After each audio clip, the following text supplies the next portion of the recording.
बच्चों एक बार जेई में क्या सवाल आया था कि cylinder rolls up an incline plane, reaches up some height and then rolls down, find the direction of frictional force in both the cases.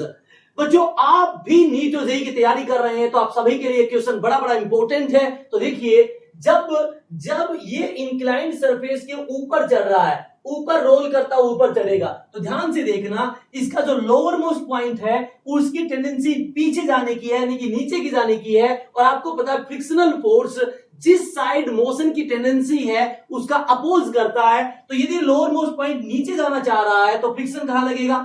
Upward लगेगा। फ्रिक्शन कहां लगेगा बच्चों? अपवार्ड, यानी कि during the rolling motion on inclined plane when it rolls upward, in that case friction exists in upward direction, यानी इस case में friction कहां लगा? ऊपर की तरफ लगा। अब देखते हैं बच्चों जब ये यहां से नीचे आएगा तब क्या होगा।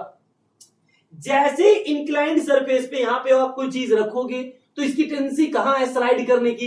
इसकी टेंडेंसी है स्लाइड करने की नीचे, तो नीचे जाएगा। और जैसे ये हिस्सा नीचे जाएगा इसकी टेंडेंसी नीचे होगी, तो फ्रिक्शन कहां लगेगा बच्चों? अपवार्ड लगेगा।